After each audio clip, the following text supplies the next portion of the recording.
morning, students. In previous lecture, we completed the 3-4 sentence answers. Now we are going to start details answer of this chapter. Our first question is, what are the precautions needed while measuring the temperature of substance using the laboratory thermometer? वो कह रहे हैं कि कौन कौन से precautions needed होते हैं जब हमने एक लैब में थर्मोमीटर का यूज़ करना है किसी भी सब्सटेंस के टेम्परेचर को मेजर करने के लिए. अब इसमें बॉडी का टेम्परेचर मेजर नहीं कर रहे हैं, इसमें किसी भी सब्सटेंस का जो है टेम्परेचर को मेजर किया जा रहा है. ओके, फर्स्ट पॉइंट है इसमें, the thermometer should be kept upright not tilted. वो कह रहे हैं कि जो थर्मोमीटर है उसको हमेशा सीधा ही पकड़ना चाहिए. Upright should be kept upright no tilted, उसको बिल्कुल हिलाना नहीं चाहिए, टेढ़ा नहीं करना चाहिए, टिल्ट नहीं करना चाहिए, बिल्कुल सीधा ही उसको पकड़ना चाहिए, उसको बिल्कुल टेढ़ा हमें नहीं करना है. शुड बी केप्ट अपराइट, ऊपर की तरफ सीधा पकड़ना चाहिए, हमें उसको बिल्कुल टिल्ट नहीं करना है. ओके, और सेकेंड पॉइंट है, bulb should be surrounded from all sides by the substance of which the temperature is to be measured. वो कह रहा है कि जो बल्ब है, वो बल्ब जिस सब्सटेंस का हमने टेम्परेचर को मेजर करना है, वो बल्ब चारों साइड से कवर अप होना चाहिए उस सब्सटेंस के अंदर. जैसे कोई भी सब्सटेंस है और बल्ब है, और बल्ब की जो साइड्स हैं वो बिल्कुल उस सब्सटेंस के साथ कवर अप होनी चाहिए. ये नहीं है आधा बल्ब बाहर हो आधा अंदर हो और वो सब्सटेंस पूरा कवर अप ना हो. यदि ऐसा होता है तो वो सब्सटेंस का टेम्परेचर हम मेजर प्रॉपरली नहीं कर पाएंगे. तो उस सब्सटेंस की सारी जो बल्ब है, बल्ब की सारी जो साइड्स हैं उस सब्सटेंस के साथ कवर अप होनी चाहिए, तभी हम उस सब्सटेंस का जो टेम्परेचर है अच्छे से हम मेजर कर सकते हैं, अदरवाइज हम नहीं कर पाएंगे. ओके, तो bulb should be surrounded from all sides by the substance of which the temperature is to be measured. Okay, जिस सब्सटेंस का टेम्परेचर मेजर कर रहे हैं उसमें बल्ब की जो साइड्स हैं उस सब्सटेंस के साथ पूरी कवर अप होनी चाहिए. Okay, now third point is, temperature must be read when the thermometer is in contact with the substance.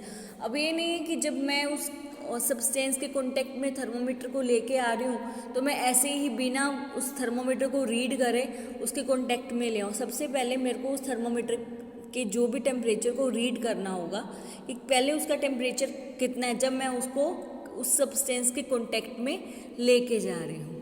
Okay, temperature must be read when the thermometer is in contact with the substance. Right, now fourth point, the bulb should not touch the surface of the container. अब जो container का surface है उस पर bulb touch नहीं होना चाहिए. जो बल्ब है should not be touch the surface of the container. जो बल्ब है वो कंटेनर के सरफेस से टच नहीं होना चाहिए. ओके, फिर लास्ट पॉइंट है, the temperature in the thermometer has to be measured by keeping the eye parallel to the scale marked on the thermometer. अब जो टेम्परेचर है थर्मोमीटर का कैसे मेयर करना है, जो आई है पैरेलल रखनी है. Bye keeping the eye parallel, किसके, जो स्केल है उस थर्मोमीटर के ऊपर उससे पैरेलल हमारी आई रखनी है. इससे हम उस टेम्परेचर थर्मोमीटर के टेम्परेचर को मेजर कर सकते हैं. The temperature in the thermometer has to be measured by keeping the eye parallel to the scale. जो स्केल मार्क्ड है ऑन द थर्मोमीटर, जो हमारी आई है उसको पैरेलल रखना है. जो स्केल उस पर जो थर्मोमीटर के ऊपर स्केल लिखा हुआ है उसके पैरेलल हमने अपनी आइज को रखना है. Has to be measured by keeping the eye parallel to the scale marked on the thermometer. Okay, इस तरह से हम किसी भी सब्सटेंस के टेम्परेचर को मेजर कर सकते हैं. So I repeated all this points. The thermometer should be kept upright not tilted, ठीक है, ऊपर की तरफ अच्छे से सीधा पकड़ के रखना है, उसको टिल्टेड नहीं करना है, राइट। फिर bulb should be surrounded from all the sides by the substance of which the temperature is to be measured. Temperature must be read when the thermometer is in contact with the substance. The bulb should not touch the surface of the container. And the last point, the temperature in the thermometer has to be measured by keeping the eye parallel to the scale marked on the thermometer. Okay. Now our second question in this long question, discuss why wearing more layer of clothing during winter keeps us warmer than wearing just one thick piece of clothing. अब वो कह रहे हैं कि आप layers पहनते हो winter में, स्वेटर के ऊपर स्वेटर पहनते हो, वो ज़्यादा तुम्हें गर्मी प्रोवाइड करता है, ठीक है, तुम्हें ज़्यादा ठंड से बचाता है, बल्कि सिर्फ आप जब single piece of cloth wear करते हो उससे ज़्यादा वो ठंड से बचाता है लेयर्स। ऐसा क्यों होता है? क्योंकि लेयर्स पहनने से जो एयर है उसके अंदर ट्रैप हो जाती है।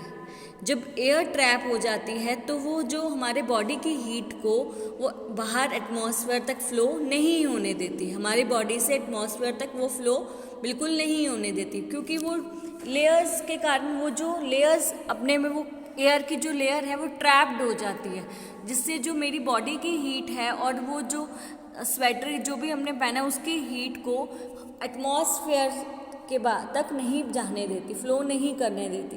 पर जब सिंगल पहनते हैं तो वो बचाता तो है, ठीक है, पर इतनी हीट को बाहर फ्लो करने में ज़्यादा हेल्प नहीं कर सकता, उसमें वो पूरी हीट को बाहर नहीं जाने देता। पर सिंगल में इतनी ज़्यादा हीट को थोड़ी सी हीट को ही वो बचा के प्रिवेंट करता है और बाहर नहीं जाने देता, पर कुछ हीट तो वो बाहर चली जाती है उससे। क्लियर? तो देखो, air is a bad conductor of heat. जो एयर है वो बैड कंडक्टर है हीट का जो क्या है, एयर बैड कंडक्टर है। Air is a bad conductor of heat. If in winter we wear more layer of clothing, air is trapped in between these layers, which does not allow the body heat to flow from body to atmosphere. यदि हम winter में we wear more layer of cloth, air is trapped in between these layers. जो air है वो क्या हो जाती है, इस लेयर्स में ट्रैप्ड हो जाती है। Air is trapped in between these layers, in layers के बीच में क्या हो जाती है, एयर ट्रैप हो जाती है, which does not allow the body heat to flow from body to atmosphere. इसके कारण वो अलाउ नहीं करती है, एयर ट्रैप्ड होगी इसके बीच में, इन लेयर्स के बीच में, फिर वो क्या अलाउ नहीं करती, जो बॉडी की हीट है टू फ्लो फ्रॉम हमारी बॉडी से एटमॉस्फेयर तक फ्लो नहीं होने देती। क्लियर? वो उसको अलाउ नहीं करती है। Air is trapped in between this layers, in layers में एयर ट्रैप हो जाती है, फिर जो अलाउ नहीं करती है हमारी बॉडी की हीट को किस में से फ्लो होने से, हमारी बॉडी से एटमॉस्फेयर तक फ्लो होने में अलाउ नहीं करती है, क्योंकि air is a bad conductor of heat. Okay, so our body feels warm, इसलिए हमारी बॉडी वार्म फील करती है। While if we wear one thick cloth, then air could not be trapped inside. जिसके कारण अब एयर है trap ही नहीं हो पा रही, क्योंकि एक ही लेयर पहना है तो कैसे वो ट्रैप होगी। Air could not be trap inside, जिसके कारण एयर ट्रैप नहीं हो रही है। Hence it prevent only less amount of heat to flow from body to atmosphere, जिसके कारण वो अब कुछ ही अमाउंट प्रिवेंट कर रही है जो हीट को हमारी बॉडी से एटमॉस्फेयर तक जाने में कुछ ही अमाउंट वो प्रिवेंट कर सकते, क्योंकि एयर तो ट्रैप हुई ही नहीं है, अंदर ज़्यादा एयर है ही नहीं है, फिर जिसके कारण वो कुछ ही अमाउंट को प्रिवेंट करती है, ताकि वो जो हीट है वो हमारी बॉडी से जो हीट है वो एटमॉस्फेयर तक ना पहुँचे, ज़्यादा प्रिवेंट नहीं कर सकती। Less amount of heat to flow from body to atmosphere. Okay, So, wearing more layer of clothing during winter keeps us warmer than wearing just one thick piece of cloth. इसके कारण जब हम ज़्यादा layers कपड़े पहनते हैं winters में, वो हमें ज़्यादा वार्म प्रोवाइड करते हैं, बल्कि जो सिर्फ एक ही थिक लेयर के कपड़े से हमें ज़्यादा लेयर्स के कपड़े विंटर्स में वार्म प्रोवाइड करते हैं. ओके, यही उसका क्वेश्चन था. फिर से रिपीट कर रही हूँ. Air is a bad conductor of heat. If in winter we wear more layer of clothing, air is trapped in between these layers, which does not allow the body heat to flow from body to atmosphere, right? So our body feels warm, while if we wear one thick cloth, then air could not be trapped inside. Okay, समझो उसको. Hence it prevent only less amount of heat to flow from body to atmosphere. So wearing more layer of clothing during winter keeps us warmer than wearing just one thick piece of clothing. Okay, बहुत easy question है. एक एक sentence में ही आपको उसमें clear हो रहा है. एक्सप्लेनेशन में भी मैंने आपको ये समझाया था. ओके, यहाँ पे मेरा ये लॉन्ग क्वेश्चंस 2 ही हैं, दोनों हमने इसमें कर लिए हैं. नेक्स्ट हम नेक्स्ट वीडियो में शुरू करेंगे. ओके.